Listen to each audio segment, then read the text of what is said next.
Hello my dear memory athletes. आज मी तुम्हाला शिकवणार आहे एक अशी जबरदस्त टेक्निक, जी टेक्निक वापरून तुम्ही हजारो नंबर्स लक्षात ठेवू शकता. मेमरी चॅम्पियनशिप मध्ये random numbers, speed numbers, spoken numbers, binary numbers, historical dates अशा जवळपास सर्वच डिसिप्लिन मध्ये तुम्हाला शेकडो नंबर्स लक्षात ठेवायचे असतात. परंतु नंबर्स लक्षात ठेवणं तेवढं सोपं नाही. कारण मी अशा खूप लोकांना ओळखते, जे स्वतःचाच 10 डिजिट्स मोबाईल नंबर स्वतःच्याच फोनमध्ये सेव्ह करून ठेवतात. तर नंबर लक्षात ठेवण्यासाठी मी तुम्हाला शिकवणार आहे म्युझिकल विंडोज टेक्निक. या टेक्निकचा शोध लावलाय विक्रांत नारायण चाफेकर उर्फ दादांनी. विक्रांत दादांकडून या टेक्निकचा शोध लावला गेला 1979 मध्ये. तेव्हा दादा कायद्याचा अभ्यास करत होते, म्हणजेच लॉ स्टुडंट होते. आणि अभ्यास करत असताना त्यांना खूप सारे सेक्शन, सबसेक्शन लक्षात ठेवावे लागायचे. प्रत्येक सेक्शनचा, सबसेक्शनचा नंबर लक्षात ठेवणं दादांना खूपच कठीण वाटू लागलं. तेव्हा या बाबतीत काय करता येईल असा सतत विचार त्यांच्या मनात घोळत असतानाच दादांना म्युझिकल विंडोजचा शोध लागला. ही अशी टेक्निक आहे जी नॅशनल मेमरी चॅम्पियनशिप असो की वर्ल्ड मेमरी चॅम्पियनशिप असो, जगभरातले मेमरी ॲथलीट्स नंबर्स लक्षात ठेवण्यासाठी वापरतात आणि चॅम्पियनशिपमध्ये उत्कृष्ट कामगिरी करून मेडल्स मिळवतात. विक्रांत दादांनी मला म्युझिकल विंडोज टेक्निक शिकवण्यासाठी ऑफिशियली सर्टिफाईड केलेलं आहे. त्यामुळे मी ही टेक्निक आजपर्यंत हजारो विद्यार्थ्यांना शिकवली आहे आणि आता YouTubeच्या माध्यमातून ती अजून लाखो विद्यार्थ्यांपर्यंत नक्कीच पोहोचणार आहे. चला तर मग शिकूया म्युझिकल विंडोज टेक्निक. यामध्ये आपण नंबर्सचं रूपांतर शब्दात करणार आहोत. म्हणजेच प्रत्येक 2 आकडी नंबरसाठी एक वस्तू नेमून देणार आहोत. का? कारण शब्दांना, वस्तूला अर्थ असतो. वस्तू व्हिज्युअलाइज करता येते. समजा तुम्हाला 45 नंबर लक्षात ठेवायचा आहे. म्युझिकल विंडोजमध्ये 45 म्हणजे मॅप. मॅप या शब्दाचा ब्रेन अर्थ लावू शकतो.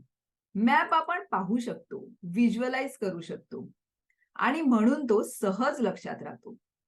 चॅम्पियनशिपमध्ये हजारो नंबर्स लक्षात ठेवून रिकॉल करताना जर्नी लोकेशनवर ठेवलेला नंबर आठवणं कन्फ्युजिंग असतं. पण शब्द मात्र सहज आठवतो. आणि म्हणूनच एकदा का तुम्हाला मॅप आठवला, की मॅपला डिकोड करून 45 नंबर तुम्ही लिहू शकता. म्हणजेच म्युझिकल विंडोज ही अशी टेक्निक आहे जी नंबर्सना शब्दात रूपांतरित करते. पण मग तुम्हाला असा प्रश्न नक्की पडला असेल, की या टेक्निकचं नाव म्युझिकल विंडोज असं का आहे? कारण म्युझिकशी या टेक्निकचं खूप जवळचं नातं आहे.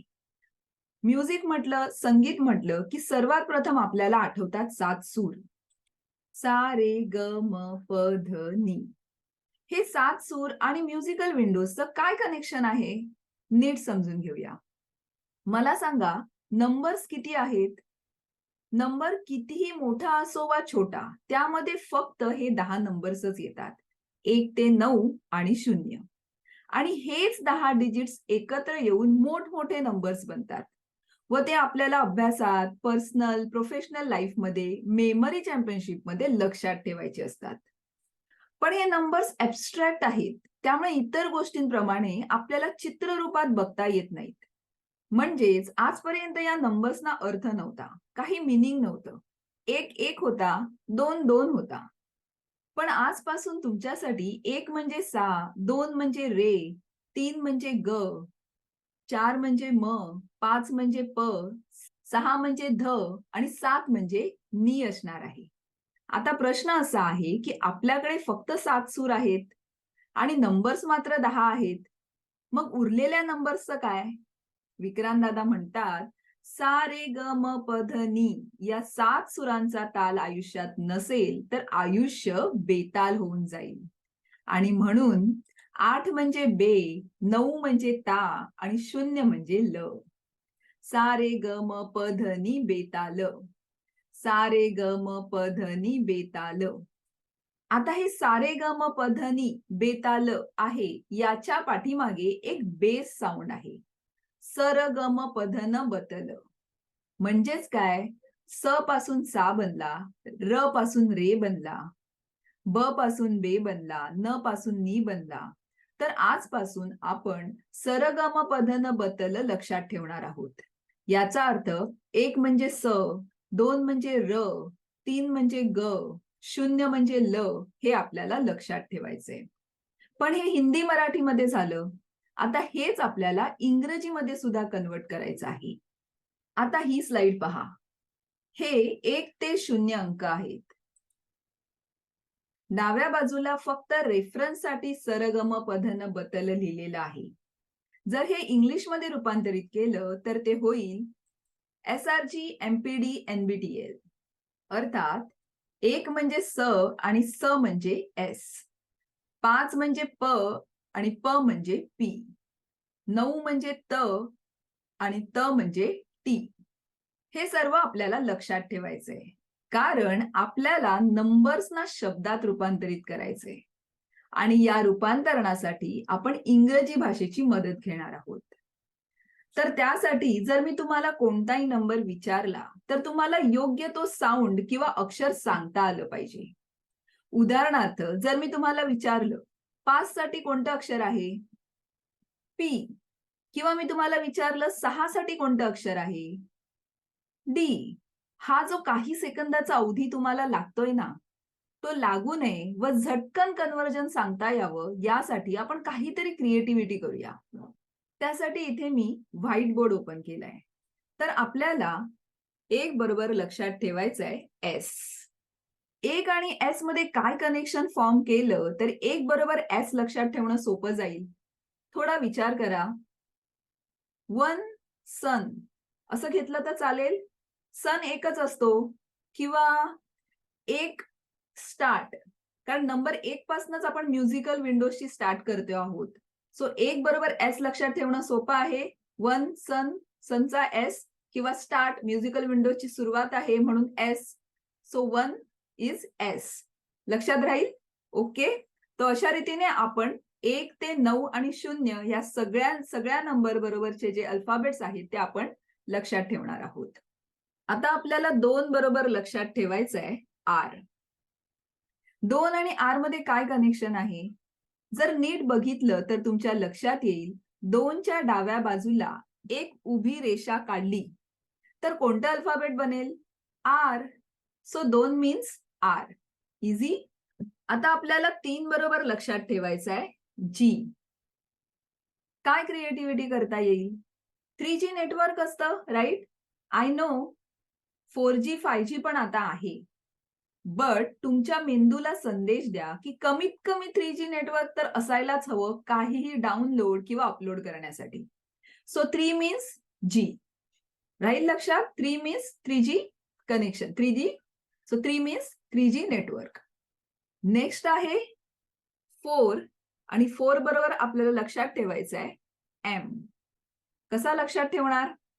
लक्षात घ्या माणसाच्या 3 मूलभूत गरजा आहेत. अन्न, वस्त्र, निवारा. आणि आजच्या युगात 4थी मूलभूत गरज आहे एम फॉर मोबाईल.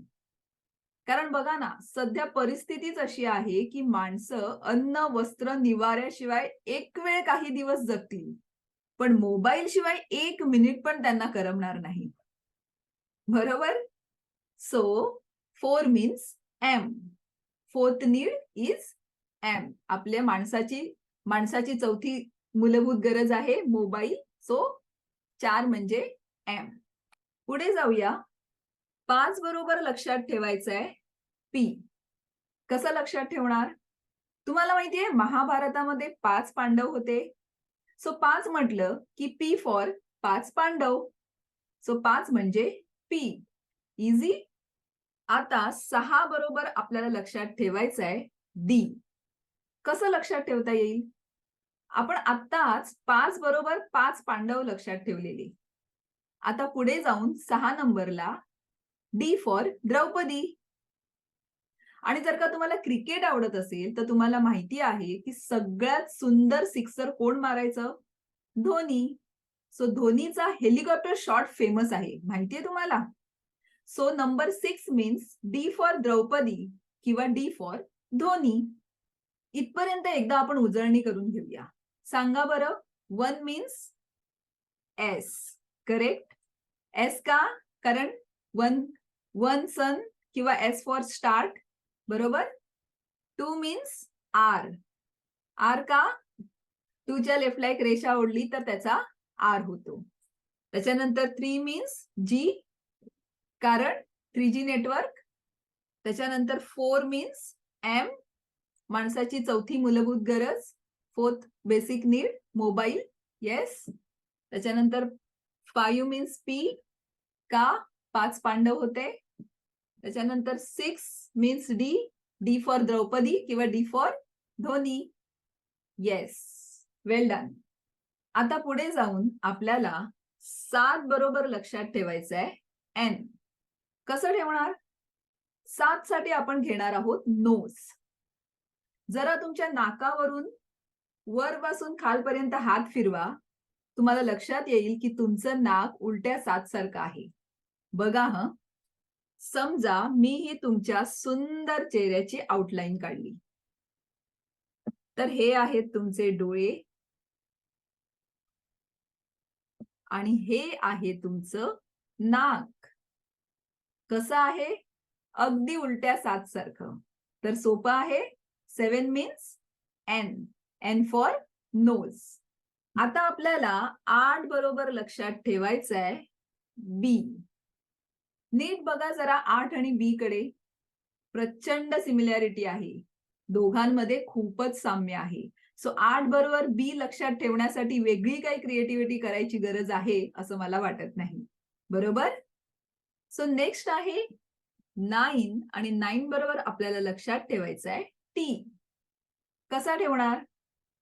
बघा हं. रोज सकाळी 9 वाजता आपण काय पितो? टी. रोज सकाळी 9 वाजता आपण टी पितो किंवा रात्री 9 नंतर झोपताना महिला काय घालतात? नाईटी. सो 9 बरोबर टी सहज लक्षात राहील. आणि आता लास्ट आहे 0. 0 बरोबर तुम्हाला लक्षात ठेवायचं आहे एल. आताच मी तुम्हाला म्हटलं लास्ट आहे 0. सो 0 लास्टला आहे म्हणून एल फॉर लास्ट. सो 0 बरोबर एल लक्षात ठेवणं इझी आहे. 0 मीन्स एल. अशा रीतीने 10 नंबरसाठी 10 अल्फाबेट आपण अलॉट केलेले आहेत. आणि आता किती अल्फाबेट उरले? येस, आता 16 अल्फाबेट अजून उरलेले आहेत. म्युझिकल विंडोजमध्ये आपण नंबर्सना शब्दात रूपांतरित करणार आहोत आणि त्यासाठी उरलेल्या 16 अल्फाबेटची सुद्धा गरज आपल्याला लागणार आहे. तर त्यासाठी विक्रांत दादांनी काही नंबरसाठी 1 पेक्षा जास्त अल्फाबेट नेमून दिलेत. उदाहरणार्थ 1 साठी एस आहे, तसंच 1 साठी सी पण आहे. आता प्रश्न असा आहे की हा सी एस बरोबरच का आला? जी किंवा पी किंवा एम बरोबर का नाही आला? काय वाटतं तुम्हाला? एस आणि सी एकत्र का आहेत? पहा हं, सायकलचं स्पेलिंग काय आहे? CYCLE. आपण बोलतोय स आणि लिहितोय सी. आपण बोलतोय सायकल स पण लिहितोय सी. म्हणजेच सी चा उच्चार एस सारखा करतोय. आणि असे तुम्हाला चिक्कार शब्द मिळतील जिथे सी चा उच्चार एस सारखा होतोय. Cinema, city, centre, cyclone, circuit, cyber, circus, circle या सर्व शब्दांमध्ये सी चा उच्चार स सारखा होतोय. तर मग लक्षात ठेवा 1 मीन्स एस आणि 1 मीन्स सी सुद्धा. अजून 1 मीन्स के सुद्धा. कसं? कारण सी आणि के चा उच्चार पण सारखाच आहे. कसा? सांगते. केकचं स्पेलिंग काय आहे? CAKE. आपण बोलतोय क आणि लिहितोय सी. आपण बोलतोय केक क पण लिहितोय सी. CAR, car. आपण बोलतोय क पण लिहितोय C. Cat, cup, cone, cap, camera, coat, cost, camel, calendar. सगळीकडे आपण बोलतोय क आणि लिहितोय सी. आणि म्हणून 1 मीन्स के सुद्धा. सो नंबर 1 ची फॅमिली खूप मोठी आहे, कारण 1 मीन्स क्यू सुद्धा. कसं? के आणि क्यूचा उच्चार सुद्धा सारखा आहे. उदाहरणार्थ, क्वीनचं काय स्पेलिंग आहे? Q U double E N. Queen. पण उच्चार बघा क चा येतोय. क्वालिटी, क्वांटिटी, क्वारंटाईन, क बघा क. Quotation, quick. येतंय लक्षात? तर आता बघा नंबर 1 कडे. म्हणजेच 1 म्हणजे फक्त एस नाही, तर सी, के, क्यू. म्हणजे काय की एस ची व्हॅल्यू आहे 1, सी ची व्हॅल्यू पण 1 आहे, के ची व्हॅल्यू पण 1 आहे आणि क्यू ची व्हॅल्यू पण 1च आहे. म्हणजेच 1 मीन्स एस सी के क्यू. सुरुवातीला आपण 1 मीन्स एस लक्षात ठेवलं होतं. आता ॲडिशनली सी के क्यू पण तुम्हाला लक्षात ठेवायचं आहे. सो नेक्स्ट आहे 2 आणि 2 मीन्स आर. आर एकटा आहे. आर बरोबर दुसरं कुठलंही अल्फाबेट नाहीये. नेक्स्ट आहे 3. 3 मीन्स जी. 3G नेटवर्क बरोबर. So 3 also means J. कसं? ऐका. जिराफचं स्पेलिंग काय आहे? G I R A F F E. आपण बोलतोय ज आणि लिहितोय जी. आपण गिराफ बोलत नाही, आपण जिराफ बोलतोय. बरोबर? जेंट्सचं काय स्पेलिंग आहे? GENTS. आपण बोलतोय ज आणि लिहितोय जी. आपण गेंट्स बोलत नाही, आपण जेंट्स बोलतोय. असे अजून खूप शब्द तुम्हाला मिळतील, ज्याचा उच्चार ज पासून सुरू होतोय, परंतु स्पेलिंग जी ने बनतंय. उदाहरणार्थ gentle, genius, geography, generation, ginger, Germany. So 3 means G and J also. आणि या 3च्या फॅमिलीत झेड पण आहे, कारण ज आणि झ चा उच्चार पण सारखाच आहे. सो 3 मीन्स जी जे झेड. नेक्स्ट आहे 4. 4 मीन्स एम. एम एकटाच आहे. नेक्स्ट आहे 5. 5 मीन्स पी. 5 पांडव. बरोबर. So 5 also means F. का? पी आणि एफ एकत्र का आहेत? कारण त्यांचा उच्चार सारखाच आहे. उदाहरणार्थ फोन. फोनचं स्पेलिंग काय आहे? PHONE. फोन. बरोबर आहे? या स्पेलिंगची सुरुवात होते पी ने, पण उच्चार होतोय फ. आपण लिहितोय पी, पण बोलतोय फ. असे भरपूर शब्द तुम्हाला मिळतील. उदाहरणार्थ photo, phrases, photosynthesis, physics, phenomenal, phoenix. या सर्व शब्दांमध्ये आपण बोलतोय फ, पण शब्दाची सुरुवात मात्र पी ने होतीये. So 5 means P and F also. हे लक्षात ठेवण्यासाठी अजून सोपं आहे. पीएफ म्हणजे प्रॉव्हिडंट फंड. जॉब करणाऱ्या लोकांना प्रॉव्हिडंट फंड मिळतो. बरोबर आहे? सो प्रॉव्हिडंट फंड म्हणजेच PF. So 5 means PF. Next आहे 6 आणि 6 मीन्स डी. डी एकटाच आहे. नेक्स्ट आहे 7. 7 म्हणजे एन. एन पण एकटाच आहे. नेक्स्ट आहे 8. 8 मीन्स बी आणि 8 ऑल्सो मीन्स व्ही. का बी आणि व्ही एकत्र का आहेत? नीट ऐका हा. नंबर 20 जो आहे, त्याला आपण मराठीत काय म्हणतो? 20. आणि हिंदीमध्ये? हिंदीमध्ये 20 ला काय म्हणतात? 20. बघा हा. व आणि ब. इन्शुरन्सला मराठीत काय म्हणतात? विमा. आणि हिंदीमध्ये काय म्हणतात? विमा. व आणि ब. आपण म्हणतो वसंत पंचमी. बेंगॉली लोक काय म्हणतात? बसंत पंचमी. बघा पुन्हा एकदा व आणि ब. आणि म्हणून विक्रांत दादांनी बी आणि व्ही ला एकत्र घेतले. तसंच बी आणि व्ही च्या फॅमिलीत त्यांनी डब्ल्यू ला पण टाकले. का? कारण खूप वेळेला डब्ल्यू चा उच्चार व्ही सारखा होतो. उदाहरणार्थ वॉटर. आपण बोलतोय व म्हणजे व्ही, पण लिहितोय डब्ल्यू. वॉल. आपण बोलतोय व किंवा व्ही, पण लिहितोय डब्ल्यू. असे भरपूर शब्द तुम्हाला मिळतील. वॉच. आपण बोलतोय व पण लिहितोय W. Wikipedia, wafers, wanted, west, wifi, wife, woman, woollen, wood. तर असे खूप सारे शब्द ज्यांची सुरुवात डब्ल्यू पासून होते पण उच्चार मात्र व ने होतो. सो 8 मीन्स बी, व्ही आणि डब्ल्यू. सो नेक्स्ट इज 9 आणि 9 मीन्स टी. टी एकटाच आहे. लास्ट आहे 0 आणि 0 मीन्स एल आणि एल पण एकटाच आहे. ओके. तर आता तुम्ही स्क्रीनकडे बघितलं तर तुम्हाला कळेल की फक्त 4 ठिकाणी तुम्हाला मल्टिपल अल्फाबेट्स लक्षात ठेवायचे आहेत. 1 means SCKQ, 3 means GJZ, 5 means PF आणि 8 मीन्स BVW. एवढं तुम्ही लक्षात ठेवलं तर मी म्हणेन की 75% म्युझिकल विंडोज तुमचं शिकून झालेलं आहे.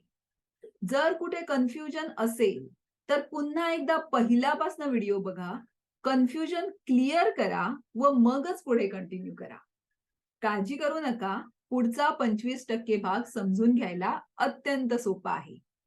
आता पुन्हा एकदा स्क्रीनकडे पहा आणि मला सांगा की सर्व 26 अल्फाबेट आपले इथे घेऊन झालेत का? नाही. अजून काही अल्फाबेट शिल्लक आहेत. तर जरा ही पिवळ्या रंगात लिहिलेली अक्षरे वाचा. Value sounds.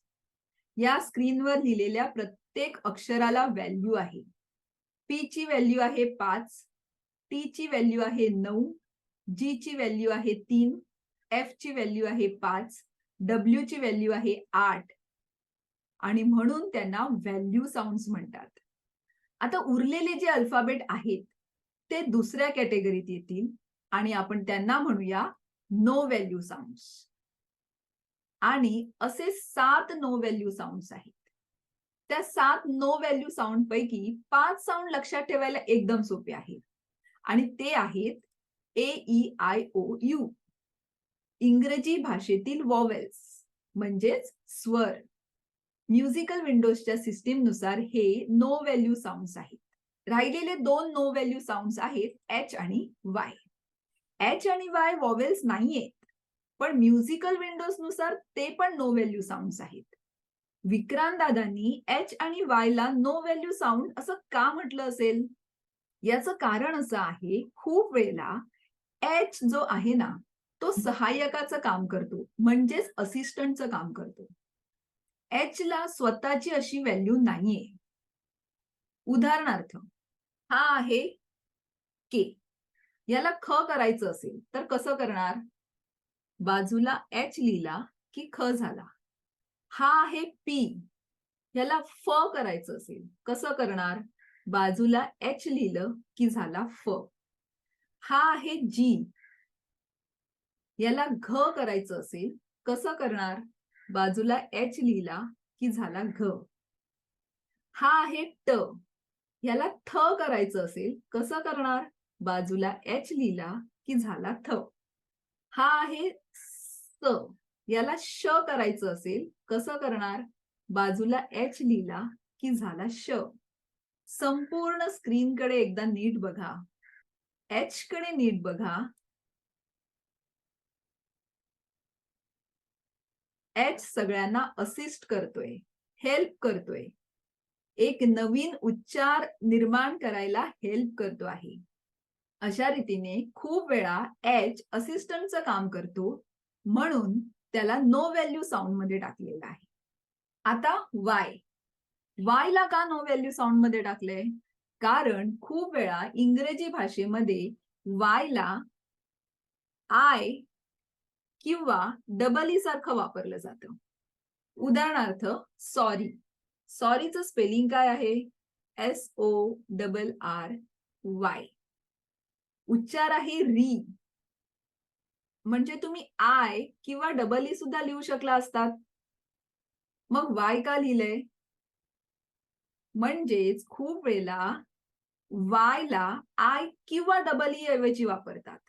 सॉरी, मॅरी, carry, anniversary, battery, lottery, dictionary, party असे खूप सारे शब्द आहेत ज्यांचा शेवट वाय ने होतो, पण उच्चार मात्र आय किंवा डबल ई सारखा होतो. तर मला वाटतं आता तुमच्या लक्षात आलं असेल एच आणि वाय नो व्हॅल्यू साऊंड का आहेत ते. आता स्क्रीनकडे तुम्ही बघितलं तर तुमच्या लक्षात येईल की नो व्हॅल्यू साऊंड्स लक्षात ठेवणं एकदम सोपं आहे. AEIOU, एच आणि वाय. व्हॅल्यू साऊंड्स आणि नो व्हॅल्यू साऊंड्स तुम्हाला आले म्हणजे 90% म्युझिकल विंडोज तुमचं शिकून झाले. आता एक शेवटचं अल्फाबेट राहिलंय एक्स. एक्स या लिस्टमध्ये नाहीये कारण एक्सला स्वतःची अशी व्हॅल्यू आहे आणि एक्सची व्हॅल्यू आहे 11. का? कारण एक्स तुम्ही मोठ्याने उच्चारला तर तुम्हाला कळेल की एक्स मध्ये 3 साऊंड आहेत. य, क, स. आणि या 3 साऊंडना एकत्र केल्यावर एक्स बनतोय. य, क, स, एक्स. आता म्युझिकल विंडोज प्रमाणे वाय ला काही व्हॅल्यू आहे का? नाही, कारण वाय नो व्हॅल्यू साऊंड मध्ये येतो. ए पण नो व्हॅल्यू साऊंड आहे. के ची व्हॅल्यू काय आहे? 1. बरोबर. एस ची व्हॅल्यू काय आहे? 1. आणि ए पुन्हा एकदा नो व्हॅल्यू साऊंड आहे. म्हणजेच एक्स ची व्हॅल्यू आहे 11. समजतंय? ओके. आणि आता एक शेवटचा आणि अत्यंत महत्वाचा रूल राहिलाय. तो तुम्हाला समजला की आपलं म्युझिकल विंडोज 100% शिकून झालं असं म्हणता येईल. आणि शेवटचा रूल आहे silent letters have no value. म्हणजे काय? म्युझिकल विंडोज नुसार ज्या अल्फाबेटचा उच्चार होत नाही त्यांना काहीही व्हॅल्यू दिली जात नाही. उदाहरणार्थ नाईफ. नाईफचं स्पेलिंग काय आहे? KNIFE. पण आपण नाईफ बोलतो की नाईफ बोलतो? आपण नाईफ बोलतो. के सायलेंट आहे आणि म्युझिकल विंडोज मध्ये सायलेंट लेटर्सना व्हॅल्यू नाहीये. कारण म्युझिकल विंडोज या टेक्निकचा बेसच म्युझिक आहे आणि म्युझिक लिहिण्या आणि बघण्याऐवजी ऐकलं जातं आणि म्हणूनच जे ऐकूच येत नाही त्याला इथे व्हॅल्यू नाही. आता नाईफ मध्ये के ला इथे फक्त या शब्दामध्ये व्हॅल्यू नाहीये कारण तो सायलेंट आहे. एन म्हणजे 7 तुम्हाला माहिती आहे. आय नो व्हॅल्यू साऊंड आहे. एफ ची व्हॅल्यू तुम्हाला माहिती आहे. ई नो व्हॅल्यू साऊंड आहे. म्हणजेच नाईफचा नंबर आहे 75. 75. आणि 75 नंबर साठी शब्द काय आहे? तर नाईफ. आलंय लक्षात?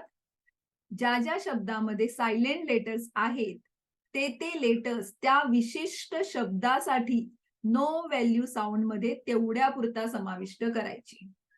तर ही होती म्युझिकल विंडोज टेक्निक किंवा नंबर कन्व्हर्जन टेक्निक. संपूर्ण व्हिडिओ अजून 1-2 वेळा बघून व्हॅल्यू साऊंड आणि नो व्हॅल्यू साऊंडची छान उजळणी करून घ्या. मेमरी चॅम्पियनशिपच्या 10 पैकी 60 डिसिप्लिन मध्ये आपल्याला नंबर कन्व्हर्जन टेक्निकची गरज लागणार आहे.